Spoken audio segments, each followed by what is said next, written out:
ɓiɓɓe leñolam mo yiɗi heɓde galle taw ko mahaɗo ha pari walla so tawi ko terrain cohluɗa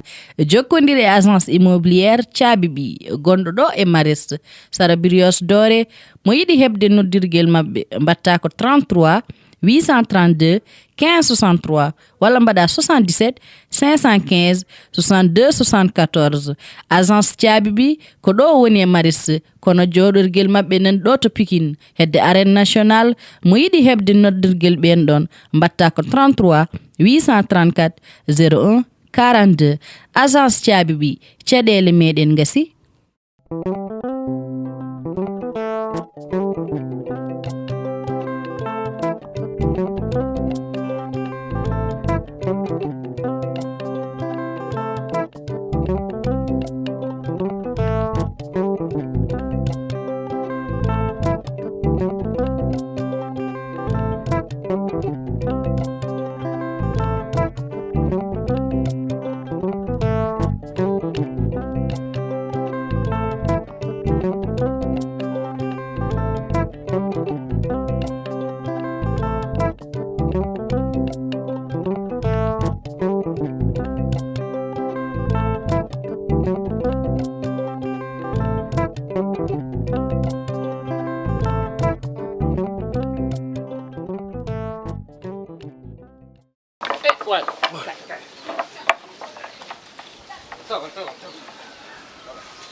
Kaliru. Wah, akay waay sa boy da men da xam de. Ko lu ko dal ni? Boy bi da deugar bop bi moy ñaar yoon mu fi xam. Neena ko nanal ndox de koor gi la waye mom dafa xaw deugar bop. Samba. Ko ni? Ko kayru. Ka kayru. Ar angeen ñama ar umu.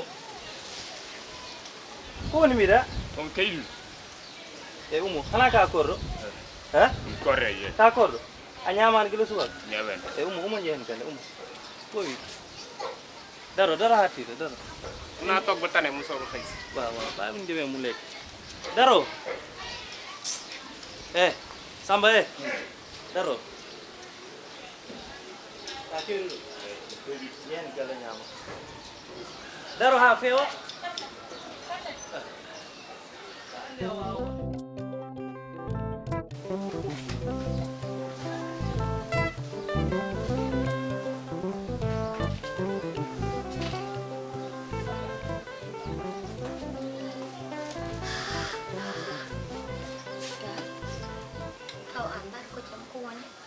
Sikana ti sude sumi tawi ma jalta sumi tawi ma do kadi natta halnam e ko mettuma annene e ko woni so ha annene mutun ko wadam ni halnam ko woni kala dar e yeso ma andi won ko mettuma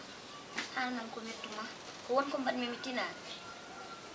halnam suko jari yafa tan mi yafno ma so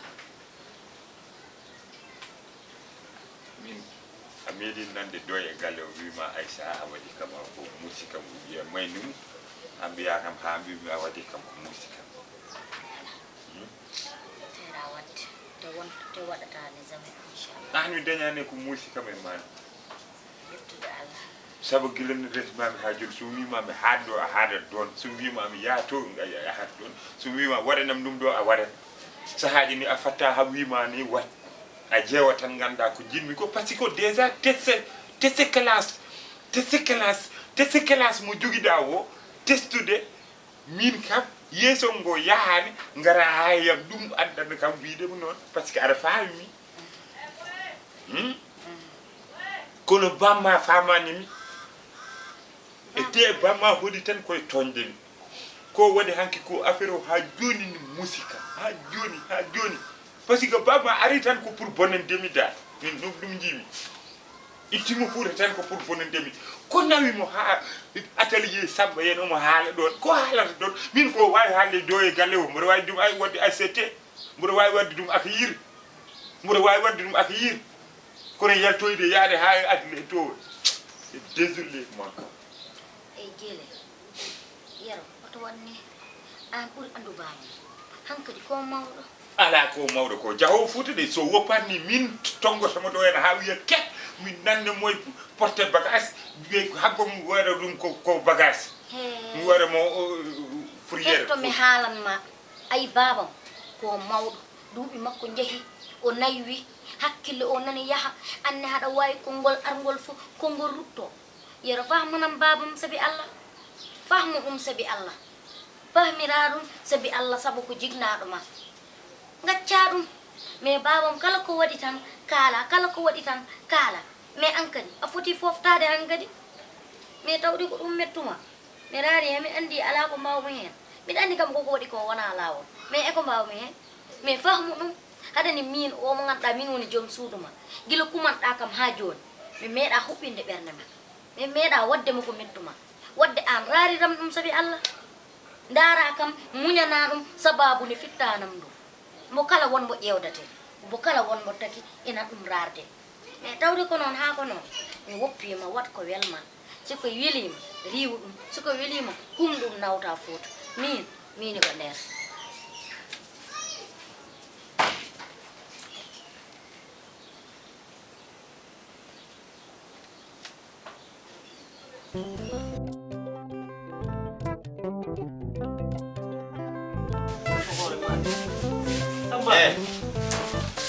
Ayssa may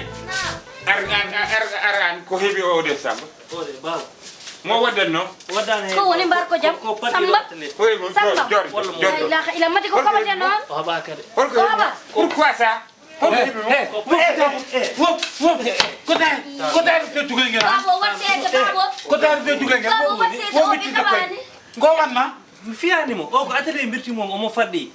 patron makko noddi kam ya tawi mboɗo wirto ɗon ya korko ka tampinimo ya la ilaha illa kono ka tampinima ka wawa a woppata on mi addanoyama paɗe mo paɗe aɗa hanko hoorema addan mo ndiyam aɗa wara hoorema addan mo ndiyam ya sababu ne hollum yerandi mira hollum mi yerandi a haali fenani